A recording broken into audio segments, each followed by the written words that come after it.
2015 개정교육과정 화학 1 오늘 그 첫 번째 시간입니다.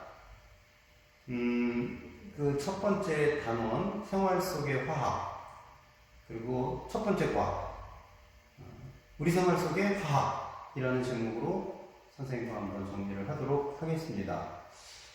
선생님의 수업의 특징은 선생님 수업의 내용들을 잘 이렇게 들으면서 여러분들이 가지고 있는 교재를 보면 이제 빈칸들이 있잖아요. 그 빈칸들을 선생님의 수업을 들으면서 여러분들이 채워나가면 되겠습니다. 그래서 그 빈칸들의 내용을 여러분들이 채워나가면서 선생님의 수업에 집중할 수 있었으면 좋겠습니다. 그리고 또 수업을 듣다가 이해가 되지 않는 부분이 있으면 그 부분들은 선생님과 만나서 수업 시간에 또 질문을 해주시면 되겠습니다. 오늘 이제 우리가 다루게 될 내용인 우리 생활과 화학이라는 제목은 어떤 내용을 다루려고 하는 것인가 하면, 화학이 우리 생활 속에 끼친 영향에는 어떤 것들이 있는가라는 것을 이제 우리가 정리하려고 합니다. 사실 우리 생활 속에 끼친 화학의 영향들을 찾아보려면 수도 없이 많겠죠. 그것들을 전부 다 정리하기는 힘들고, 또 그럼 무엇을 정리할 것인가 고민을 하다가 아마도 가장 중요한 그 생활의 필수 요소인 의식주와 관련된 화학의 영향을 정리하자라고 이렇게 해서 이 내용들이 정리된 것으로 보입니다. 그리고 첫 번째 우리가 다루고자 하는 내용은 의식주 중에 그래도 가장 중요한 부분이 먹는 문제가 아닌가 해서 식량 문제와 관련된 화학의 영향을 한번 먼저 살펴보도록 하겠습니다. 이 1700년대에서 1800년대 후반에 이르기까지 산업혁명이 시작됐죠. 산업혁명이 일어나면서 과학이 발전하고 또 더불어 의학도 발전했습니다. 그러면서 또 사회 제도도 많이 개선이 되었죠. 그렇게 되면서 인구가 폭발적으로 증가하게 됩니다. 그 이전까지는 그 식량 문제가 인류에 있어서 크게 큰 문제로 대두되지 않았지만, 산업혁명이 일어나면서 인구가 증가하고 그에 따라 식량이 부족하게 되어지는 그런 문제가 발생하게 된다는 것입니다. 사람들은 이제 주로 식물을 통해서 그 식량 문제를 해결해 왔죠. 식물은 사실 자연적으로 잘 자라게 놔두면 그때까지는 사람들이 먹고 사는데 큰 문제가 없을 정도로 풍족했습니다. 그런데 인구가 증가하면서 자연적으로 자라는 식물을 통해 식량 문제를 해결하기에는 이제 부족함이 생기게 된 것이죠. 그러면 식물이 잘 자랄 수 있도록 뭔가 사람들이 영향을 주어야 하는데, 그럼 어떻게 해야 되는가? 식물을 이루는 구성 원소들 우리가 한번 생각해 보면, 식물은 주로 탄소, 수소, 산소, 그리고 질소로 이루어져 있습니다. 우리 몸과 똑같죠. 식물을 이루는 모든 세포의 구성 원소와 또 동물을 이루는 세포의 구성 원소가 거의 유사합니다. 탄소, 수소, 산소, 질소 이렇게 되어 있습니다. 특별히 탄소, 수소, 산소는 식물이, 물론 이제 그 모든 구성 원소들은 식물이 기본적으로 토양에서 흡수를 하게 되죠. 토양에서 식물이 자랄 수 있는 모든 영양소와 그 원소들을 제공을 합니다. 그리고 또 식물은 토양에서뿐만이 아니라 공기 중에서도 필요한 원소를 공급받기도 합니다. 특별히 아까 얘기했던 탄소, 수소, 산소, 이 원소들은 공기 중에서도 공급받을 수가 있어요. 어떤 작용을 통해서? 그렇죠. 광합성 작용을 통해서. 공기 중에 있는 CO2, 이산화탄소, CO2, 공기 중에 이산화탄소, CO2, 그 다음에 공기 중에 또 있는 물, H2O, 이것들을 이용해서 식물이 이런 물질을 만들어냅니다. 포도당이죠. 그러면서 역시 산소도 만들어내죠. 이 과정을 우리가 광합성 과정이다 이렇게 얘기를 하죠. 그 어쨌건 공기 중으로부터 탄소, 또 산소, 수소 등을 식물은 공급받을 수가 있다는 거예요. 근데 이 식물이 공기 중에 있는 기체 중에 또 식물이 자라는 데 있어서 필요한 구성 원소 중에 공급받지 못하는 게 있어요. 그게 뭘까요? 바로 질소입니다. 아까 선생님이 식물이나 동물을 이루는 이 구성 원소 중에 탄소, 수소, 산소, 질소 등이 있다고 했는데 탄소, 수소, 산소는 이 모든 것들, 물론 질소까지 다 포함해서 다 토양에서 공급을 받죠, 식물이. 그런데 그 토양에서 공급받는 것으로는 부족하다는 거예요. 그래서 공기 중으로에서도 또 공급을 받습니다. 근데 공기 중에서 공급받을 수 있는 것들은 바로 탄소, 산소, 수소. 그런데 공기 중에서 공급받지 못하는 기체가 있어요. 그게 뭐예요? 바로 질소라는 겁니다. 공기 중에는 질소와 산소로 주로 이루어져 있죠. 그런데 우리가 생각하기에 우리가 살아가는 데 있어서는 정말 산소가 더 중요하고 필요하죠. 그래서 산소가 더 많으면 좋을 것 같은데 그렇지 않아요. 공기 중에는 산소보다 질소가 더 많습니다. 거의 8대2의 비율로 80%가 질소고 20%가 산소로 이루어져 있다는 거예요. 그러면 그 공기 중에 있는 질소를 식물이 직접 공급받을 수 있다면 식물이 자라는데 전혀 문제가 없을 거예요. 근데 문제는 공기 중에 있는 탄소, 수소, 산소는 식물이 직접 이용할 수 있으나 공기 중에서 80%나 존재하는 질소는 식물이 직접 이용할 수 있는 방법이 없다라고 하는 것입니다. 자, 여기에 이 질소를 식물에게 임의적으로 공급을 해줘야 하는 필요성이 생기게 되는 거죠. 자, 이 질소라고 하는 기체는 물론 이제 나중에 더 정확하게 배우겠지만 굉장히 안전한 기체예요. 이 질소라는 기체는 우리 생활 속에서도 여러분들이 아마 접하게 되는 기회가 많이 있는데 이 과자 봉지에 보면은 이렇게 빵빵하게 포장이 되어 있죠. 그 빵빵하게 포장되어 있는 그 내용물의 그 기체에 들어있는 그 기체가 무엇이냐? 바로 질소 기체라고 하는 거예요. 질소 충전이라고 한단 말이죠. 그런 과정을. 왜 그 질소를 집어넣느냐? 질소는 굉장히 반응성이 작은 기체여서 물론 이제 과자 속에 그 질소 기체를 넣는 이유는 과자의 그 내용물들이 파손되지 않다는 목적도 있지만 그 질소 기체를 넣어줌으로써 이 과자가 부패되는 걸 방지하는 그런 효과도 있다는 거예요. 왜냐하면 반응성이 굉장히 약하기 때문에 어떤 변질이나 부패를 일으키지 않는 그런 역할을 해줄 수가 있다라고 하는 거죠. 그래서 이 질소 자체를 변형시켜서 식물이 그것을 자기 체내에 흡수하는 거에는 굉장히 어려움이 있습니다. 어려움이 있는 게 아니라 불가능한 거죠.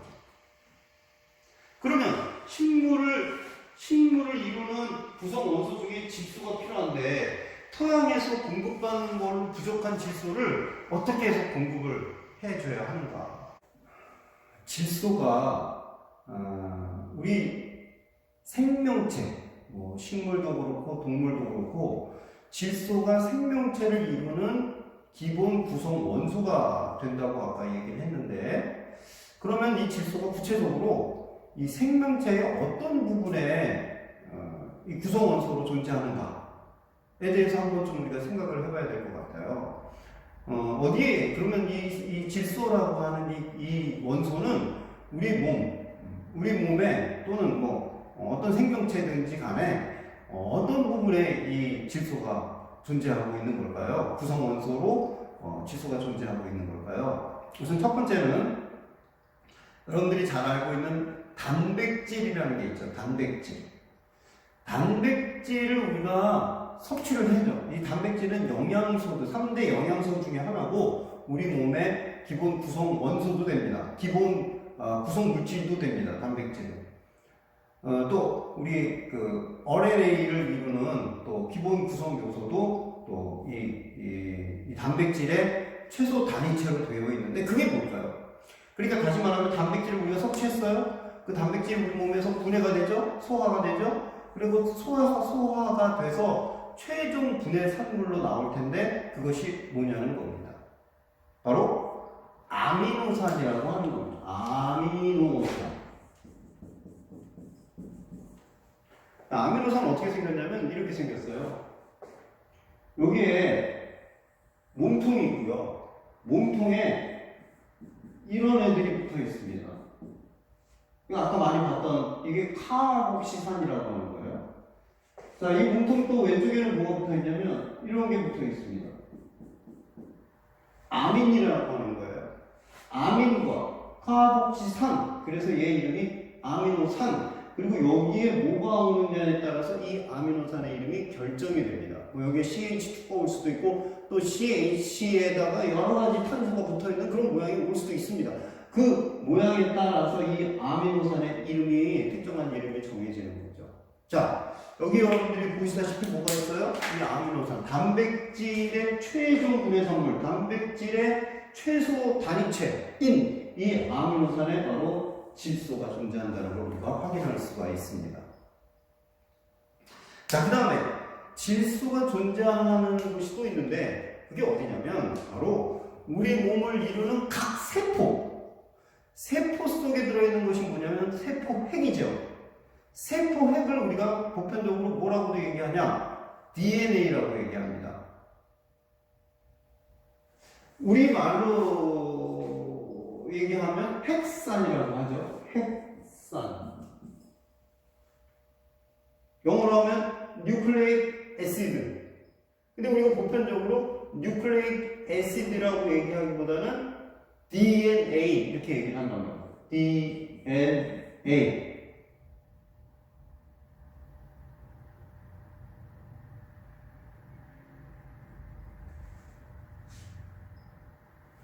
디옥실리보즈 뉴클레익 애시드. 순간 까먹었어요.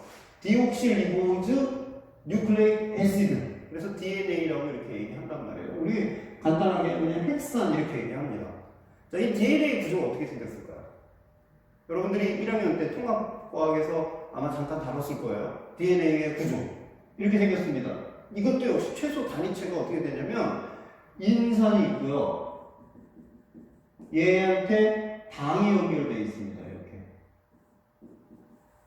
그 다음에 얘하고 연결되어 있는 게 뭐냐면 바로 염기예요. 염기. 그리고 또 여기도 또 다른 염기, 당 이렇게 연결이 되죠. 그래서 얘네들이 이렇게 수소결합을 하게 되는 그런 형태로 쫙 이렇게 연결이 되어 있는, 밑으로 이렇게 연결이 되어 있는 것이 바로 DNA의 기본 구조입니다. 자, 그런데 여기에 염기가 있잖아요. 염기에 뭐가 달렸냐? 바로 여기에 질소가 붙어 있다라고 하는 거예요.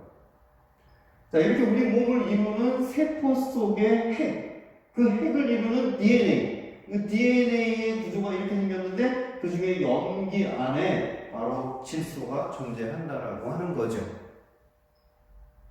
그래서 이 질소 때문에 이 수소결합이라고 하는 것도 질소 때문에 가능하게 되는 거예요. 자, 아무튼 그렇게 질소는 우리 몸에 아주 굉장히 필수 구성 요소로, 원소로 존재하고 있다는 것입니다. 자, 그런데 이 질소를 식물이 공급받아야 되죠. 그래야 식물이 자라나잖아요.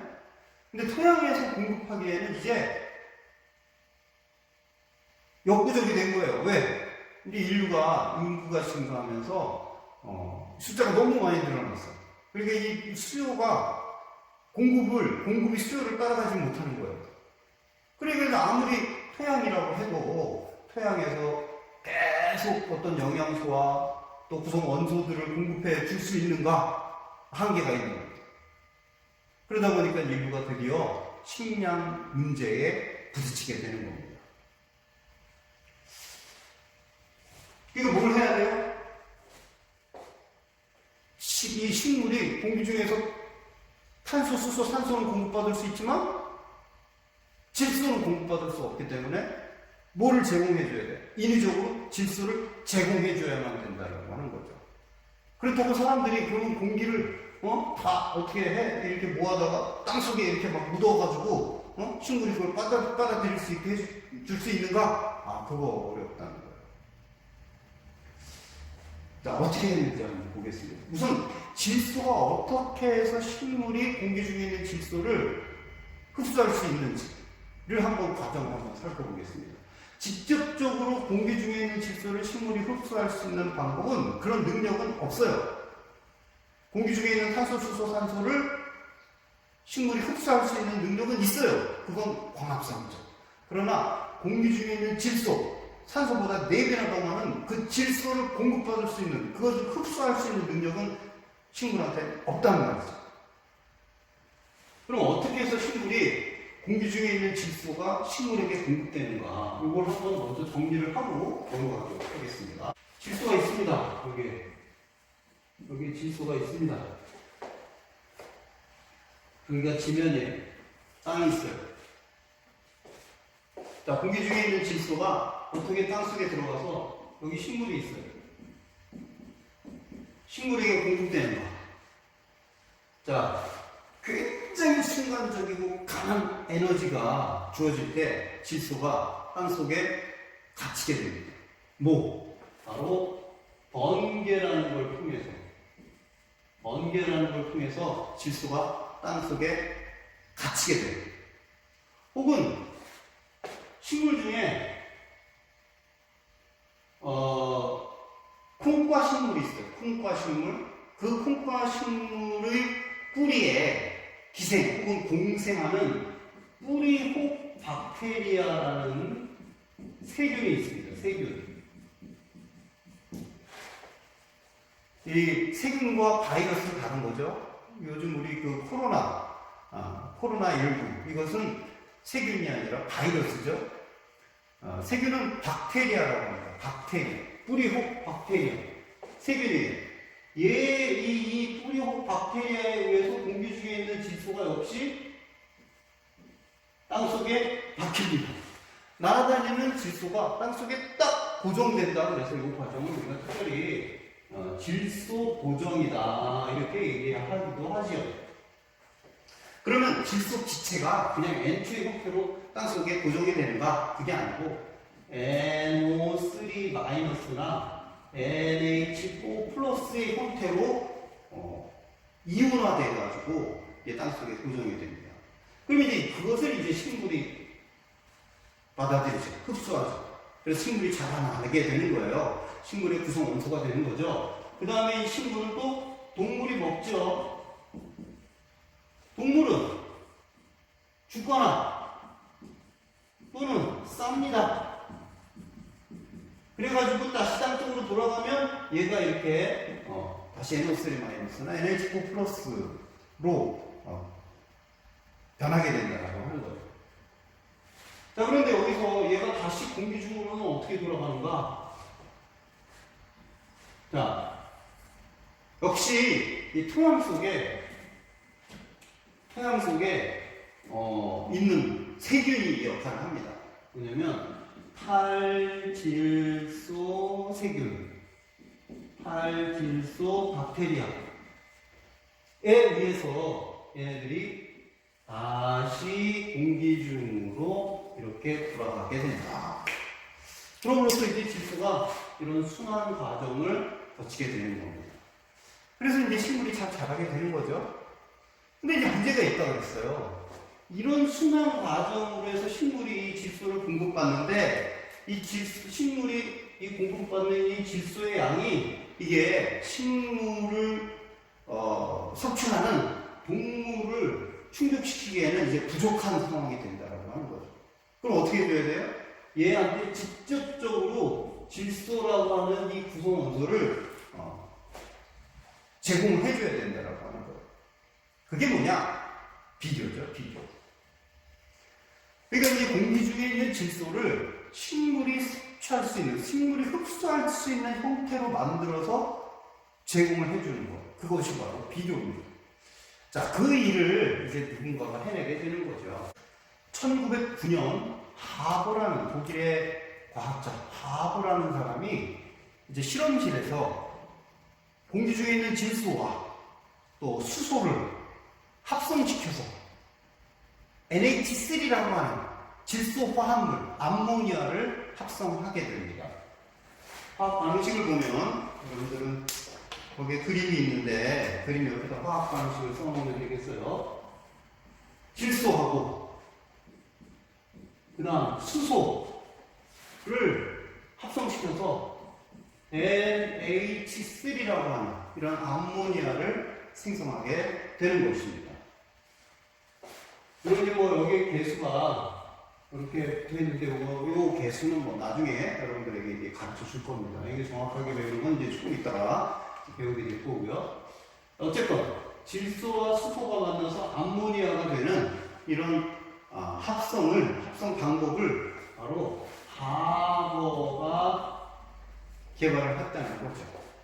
그래서 이 NH3라고 하는 이 암모니아를 원료로 해서 비료로 만들고 그 비료로 식물한테 제공을 했다라고 하는 이 우리의 먹는 문제, 식량 문제에 있어서 화학이 이런 큰 영향을 끼쳤다라고 하는 것입니다. 물론 이제 여기에서 이 합성을 개발한 사람은 하버고요. 이거를 대량 생산을 해야 어쨌든 인류에 도움이 될 거 아니에요. 그 대량 생산을 하는 건 공장에서 해야 되겠죠. 그 공장에서 하는 조건, 높은 압력, 어떤 온도, 촉매는 뭘 쓸 거냐, 이런 것들을 하버와 함께 공동 연구를 해서 대량 생산이 가능하게 한 사람이 있습니다. 그 사람의 이름은 보슈라고 하는 사람입니다. 그래서 이것을 우리가 하버 보슈 이렇게 얘기를 합니다. 하버는 실험실에서, 보슈는 공장에서 만들어냈다는 거예요. 대략 한 500에서 600도 온도, 그 다음에 한 300기압, 그 다음에 촉매는 F2O3 이런 여러 가지 촉매를 사용해서 이 암모니아를 생산하게 됐다라고 하는 겁니다. 이 암모니아의 생산의 의의는 이 암모니아를 만들어내게 되는 과정을 통해서 인류의 식량난에 굉장히 큰 해소를 하는데 큰 공헌을 하는 그런 역사적인 사건이 됐다라고 하는 것이고요. 또 하나의 의의를 준다고 한다면 그것은 지금까지 아까 우리가 질소 순환 과정을 살펴봤는데 자연적으로만 이루어지던 그 질소의 순환에 인류가, 사람이 인위적인 방법으로 거기에 개입을 하게 됐다라고 하는 거예요. 그러면서 인류의 식량난에 큰 공헌을 하게 됐다라고 하는 것이 바로 첫 번째, 식생활 문제에 있어서 끼친 화학의 영향이라고 우리가 정리를 할 수 있겠습니다. 자, 그 다음 두 번째는 바로 있는 문제, 의류 문제에 끼친 화학의 영향에 대해서 한번 살펴보겠습니다. 의류 문제도 역시 마찬가지예요. 사람의 인구가 늘어나면서 천연적으로 얻을 수 있는 섬유에 한계가 발생하게 됐다라고 하는 거죠.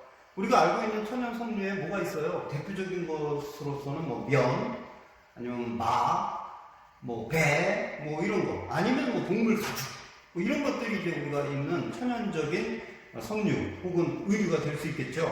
근데 그런 것들로는 사람의 숫자가 늘어나면서 감당할 수 있는데 한계가 생겼다는 거예요.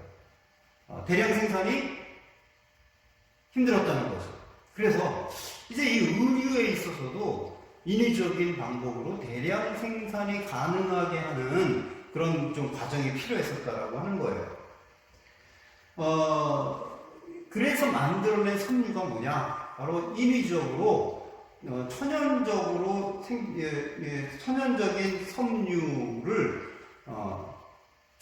섬유가 사람의 수요를 감당을 할 수가 없었기에 만들어낸 인위적인 섬유, 그것을 뭐라고 하느냐? 바로 합성 섬유라고 합니다.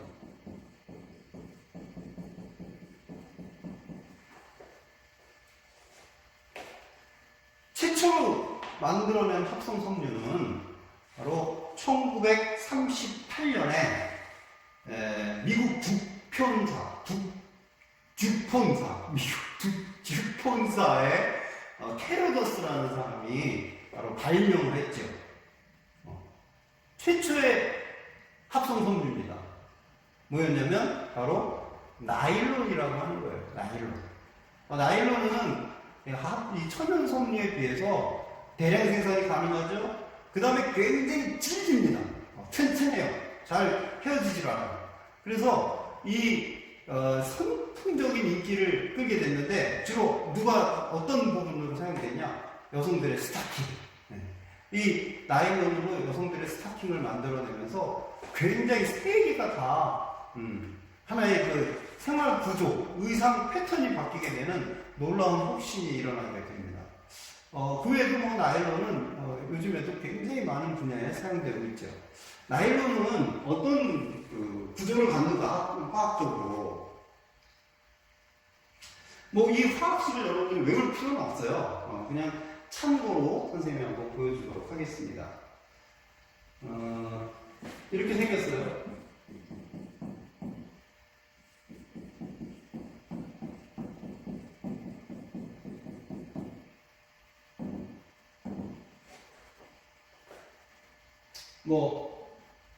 이름은 정확히 헥산 메틸렌 다이아민이라고 합니다. 몰라도 돼요. 자, 여기에다가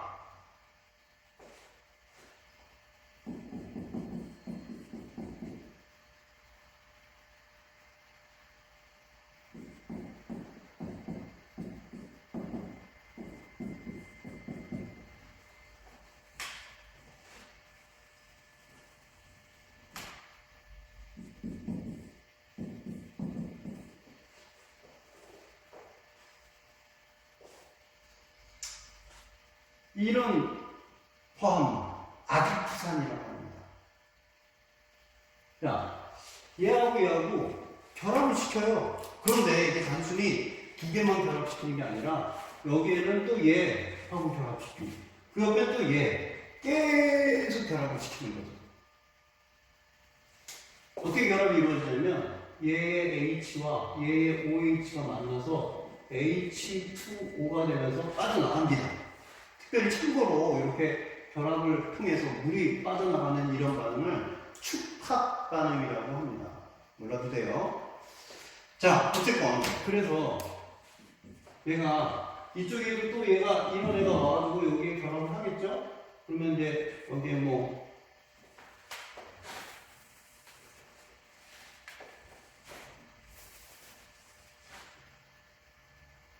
질소가 있고 여기에 탄소가 붙을 거고 여기에 CH2, 6에 N에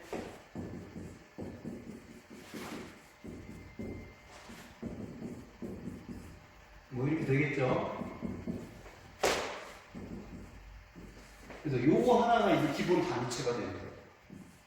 N개, 수도 없는 N개가 계속 연결이 되는 거죠. 이걸 이름하여 뭐라고 얘기하냐면 나일론이라고 하는 거예요. 이게 바로 나일론이라고 하는 겁니다. 특별히 여기 66이라는 숫자가 붙어요. 66은 여기에 탄소가 여기서도 6개 있죠? 여기 6개니까 탄소 6개. 여기도 탄소 하나, 둘, 여기 4개. 그러니까 합해서 6개. 여기도 6개. 6개와 6개가 결합했다. 그래서 66 나일론이라고 하는 상품명입니다. 상품명. 이런 상품명으로 처음에 합성 섬유가 이제 개발이 됐다라고 하는 거예요. 자, 이제 나일론에 대해서 정리를 했고요. 지금부터는 합성 섬유의 또 다른 종류에 대해서 한 가지 더 정리를 하도록 하겠습니다. 그것이 뭐냐면 바로 폴리에스터라고 하는 겁니다. 폴리에스터.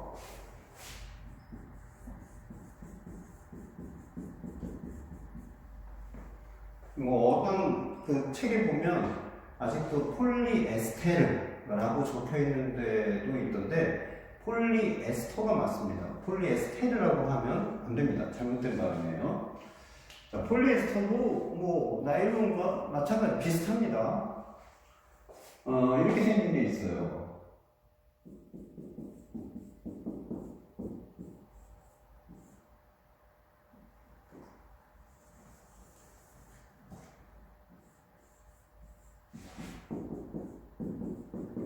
이렇게 생긴 화합물이 있습니다. 이것의 이름은 테레팔레이트.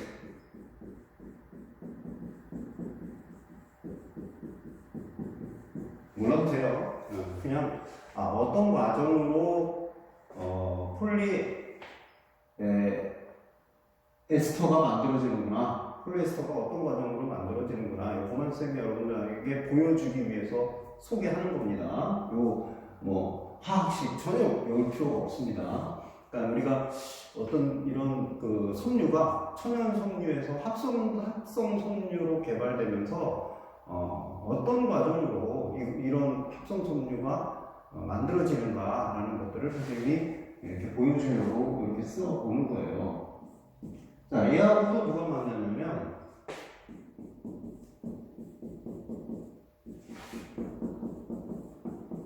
자, 이런 화합물이 또 결합을 합니다. 얘의 이름은 에틸렌 글리콜.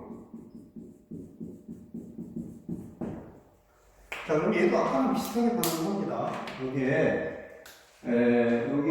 OH하고 H하고 역시 만나서 H2O가 돼서 빠져나가게 되죠.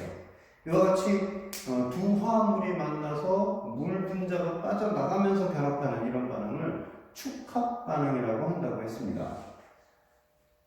자, 그래서 또 이게 여기서 결합이 되고, 근데 이게 두 개만 결합하는 것이 아니라 이 왼쪽에는 또 얘가 와서 똑같은 축합 반응으로 연결이 되고, 또 이 오른쪽에는 또 다른 얘가 와서 여기서 또 축합 반응이 일어나서 끊임없이 연쇄적으로 일어나게 된다는 거예요. 그러면 어떻게 될까요? 여기서 얘가 또 반응하니까 요거만 쓰고,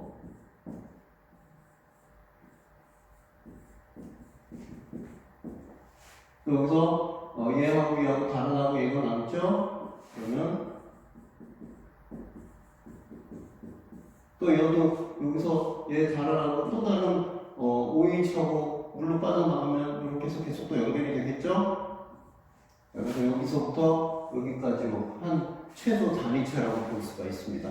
이게 무수하게 연결될 때 이런 반응을 우리가 뭐라고 얘기하냐면 중합 반응이라고 해요. 중합. 이런 반응을 중합 반응이라고 하는데 영어로는 폴리머리제이션이라고 합니다. 폴리머리제이션. 그래서 이런 화합물을 우리가 그래서 폴리라는 말을 붙이게 된다는 거예요. 폴리. 그래서 폴리에스터라고 하는 것이 합성 섬유의 일종이 되겠습니다. 이 나일론이 개발되고 나서 그 다음에 폴리에스터가 개발이 되는데 이 폴리에스터의 특징은 여기에 있는 이 부분 있잖아요. 이 부분이 다 달라요. 반드시 이런 모양 또 반드시 이런 모양으로만 연결되는 게 아니라 여기 다른 요 부분이 다른 여러 가지 물질들이 에스터화 반응 요렇게 COOH의 OH와 OH의 H가 만나서 H2O 빠져나가는 이런 반응, 그래서 결합을 이루는 이런 반응을 에스터화 반응이라고 하는데 이렇게 에스터화 반응을 통해서 폴리머, 중합체가 될 때 얘를 우리가 폴리에스터계 섬유 이렇게 얘기한다는 거죠. 그래서 여기에 들어가는 물질에 따라서 이 구조에 따라서 폴리에스터계의 이 섬유도 종류가 여러 가지가 나오는 거고 또 이 폴리에스터의 특징은 면이라든지 이런 천연 섬유와 혼용이 가능해요. 그래서 여러 가지 기능성을 갖는 그런 섬유를 만드는 데에 굉장히 유리함을 갖고 있죠. 그래서 오늘날에는 사실은 우리가 입고 있는 이 의류에는 나일론보다는 폴리에스터를 많이 사용하고 있는 그런 상황입니다. 물론 나일론도 요즘에 뭐 여러 가지 공업용이라든지 뭐 낙산 뭐 이런 것들로 많이 사용하고 있기도 합니다. 자, 이렇게 해서 우리가 의류 문제에 있어서 화학이 어떤 영향을 끼쳤는가에 대해서 대표적으로 나일론과 폴리에스터에 대해서 우리가 살펴봤고, 거기에 우리 교재 8페이지에 보면 그 천연 석류와 합성 석류의 장단점, 특징들을 조금 표로 나열해놓은 것이 있죠. 그래서 천연 석류에는 면, 마, 견, 모 이런 것들이 있고, 그 특징들은 흡습성, 촉감이 좋은 반면에 질기지가 않아서 쉽게 닳는다. 또 생산량이 일정하지 않고 또 이 생산 과정에 많은 시간과 노력이 필요하다. 뭐 이런 특징들이 거기에 나열되어 있습니다. 반면에 합성 석류는 나일론, 폴리에스터 이런 것들이 있는데 흡습성이 좋지 않은 대신 질기고 쉽게 닳지 않고 대량 생산이 가능하고 세탁이 간편하고 해충, 곰팡이의 피해가 적고, 그 다음에 다양한 기능의 석류를 아까 얘기했던 대로 폴리에스터와 혼용을 해가지고 다양한 기능의 석류를 만들 수가 있다라고 하는 그런 장점을 가지고 있다고 정리를 했습니다. 그래서 우리가 이런 합성 석류를 활용해서 증가하는 인구, 폭발적으로 증가하는 인구가 있는 그런 의류들을 개선해 나갈 수 있게 되었고, 또 의류의 어떤 생활의 질, 의류로 인한 생활의 질도 대폭 바뀌게 되는 아주 놀라운 그런 혁신적인 삶의 변화를 일으킨 것이 바로 이 의류 문제에 있어서의 화학의 영향이다. 이렇게 보시면 되겠습니다. 자, 이제 세 번째 주거 문제입니다.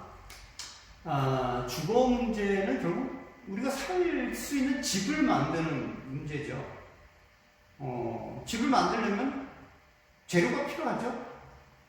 그 재료를 우리가 특별히 건축 자재라고 합니다. 그 건축 자재에 사용되어진 화학이라는 내용입니다. 특별히 가장 기본적으로 사용되어지는 자재가 철이라고 할 수 있어요. 철. 원소기호가 S입니다.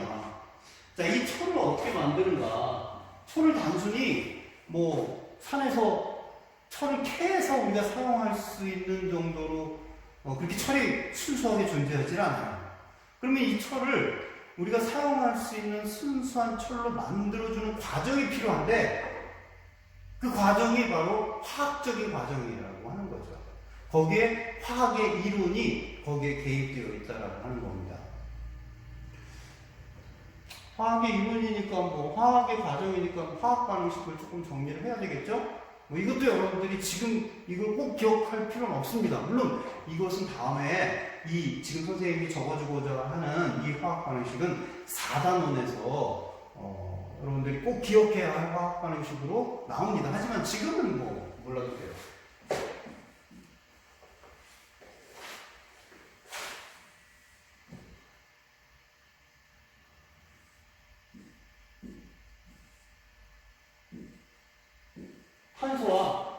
탄소하고 만나서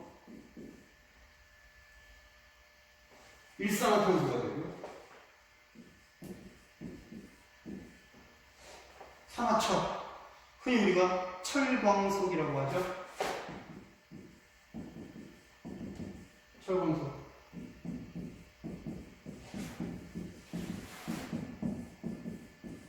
자, 이런 화학적 과정, 화학 반응식을 통해서 뭐가 만들어져요? 우리가 필요로 하는 철이라고 하는 원소가, 철이라고 하는 물질이 만들어진다라고 하는 겁니다. 이 철을 가지고 우리가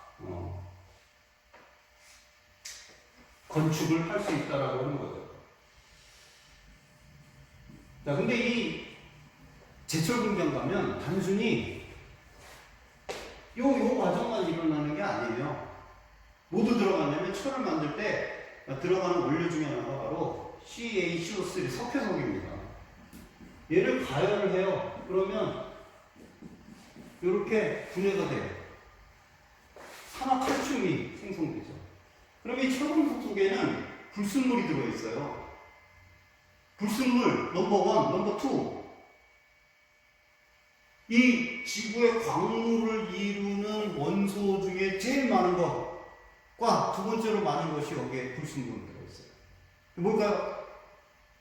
산소와 규소죠. 즉 SiO2라고 하는 이산화규소가 바로 여기 불순물로 들어있는데 이 불순물을 제거를 해야 된단 말이에요. 뭘로 하느냐? 바로 이걸로 해요.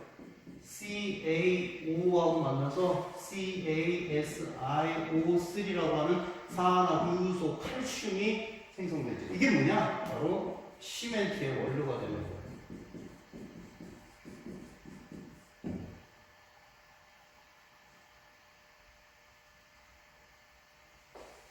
자, 이거 같은 과정을 해서 어쨌든 우리가 철을 만들어내고 또 시멘트의 원료도 만들어낸다라고 하는 거죠.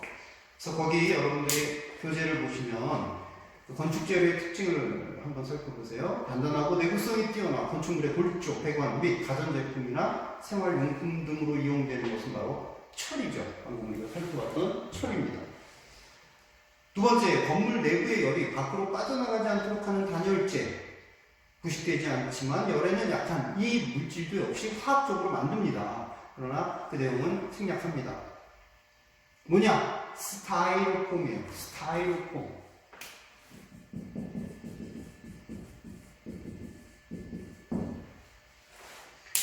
자, 세 번째, 석회석을 가열하여 생석회 CaO 산화칼슘으로 만든 다음에 얘를 점토와 섞어서 만든 것, 이것이 바로 좀 전에 얘기했던 시멘트가 되는 거죠. 그 다음에 네 번째, 시멘트에 물, 모래, 자갈 이런 것들을 섞어가지고 만든 재료인데 얘는 압축에는 강해요. 하지만 이 당기는 힘, 이 당기는 거에서 잡아당기는 힘에는 약한 이런 성질을 가지고 있는 것이 뭐냐면 바로 콘크리트입니다. 콘크리트. 그 다음에 이 콘크리트에다가 철근을 넣어요. 그러면 이 콘크리트가 보다 강도가 세워지겠죠. 그러면서 이 콘크리트에다가 철근을 집어넣으면 강도가 세지니까 그걸 높은 빌딩을 지을 수 있게 되는 그런 결과를 낳은 것이 바로 철근 콘크리트가 되겠고, 그 다음에 모래에 포함된 SiO2 이산화규소를 원료로 해서 건물의 외벽, 창 등에 만드는 것은 바로 유리가 되겠습니다. 유리.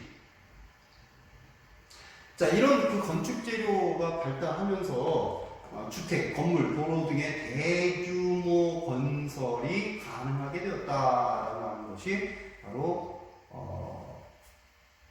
주거 문제에 있어서 화학이 끼친 영향이라고 할 수가 있습니다.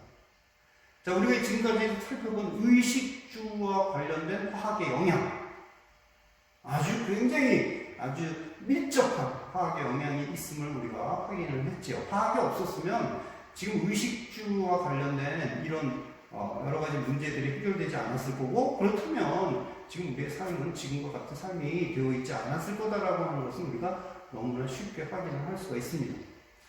자, 지금 여기 이제 우리가 교과서에 나와 있는 의식주 문제와 관련된 화학의 영향을 살펴봤는데, 선생님이 한 가지만 조금 더 다루고 넘어갔으면 좋겠어요. 그게 뭐냐면 바로 의약품 분야죠. 의약품 분야만 잠깐 정리하고 그 다음에 마치도록 하겠습니다. 이 의약품 쪽에서 우리가 한 가지만 딱 다뤄볼 텐데, 아스피린이 있어요. 아스피린. 이 상품명이죠. 아스피린. 아스피린이라고 하는 것이 어떻게 만들어지는가라는 과정을 한번 잠시 살펴보고 넘어가겠습니다. 아스피린은 버드나무의 그 껍질에서 추출을 했다라고 하는 살리실산.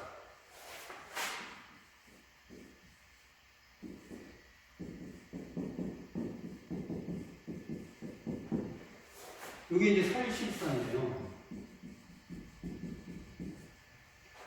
이게 이제 원료가 되는 거죠. 이 살리실산에 여러분들 많이 들어본 아세트산이라는 게 있어요. 아세트산 좀 이렇게 거꾸로 한번 써봤습니다. 그럼 우리 아까 우리가 살펴본 것 중에 이 폴리에스터가 만들어지는 과정 중에서 좀 비슷한 게 나오잖아요. 여기 아세트산의 뒤에 있는 얘하고 여기에 OH에 H하고 반응을 해서 H2O로 빠져나가는 반응이 여기서도 일어나는 거죠. 이거를 특별히 이런 반응을 에스터화 반응이라고 합니다. 그래서 아까 폴리에스터도 에스터화 반응이 일어나기 때문에 에스터라는 말을 붙였고 그게 중화 반응이 되기 때문에 폴리에스터라고 이름을 붙였다라고 하는 거예요. 여기서도 마찬가지입니다. 요걸 특별히 우리가 카복시산이라고 하는데 카복시산의 OH와 요거를 OH 붙어 있는 요걸 우리가 알코올이라고 하는데 알코올에 H가 만나서 H2O로 빠져나가는 이런 반응, 축합 반응이라고 했죠. 이 반응이 역시 여기서도 일어난다라고 하는 거예요. 그래서 만들어지는 게 뭐죠? 이거죠.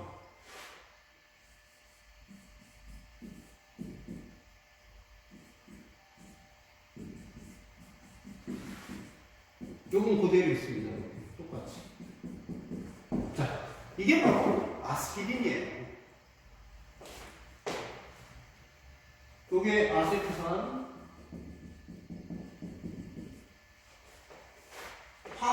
화학명은 아세틸살리실산이라고 합니다. 아세틸살리실산. 일명 아스피린이라고 하는 거예요. 자, 여기 재밌는 것은 이 살리실산 있죠? 여기에다가 만약에 여기에다가 이거를 붙여보면 어떻게 될까요?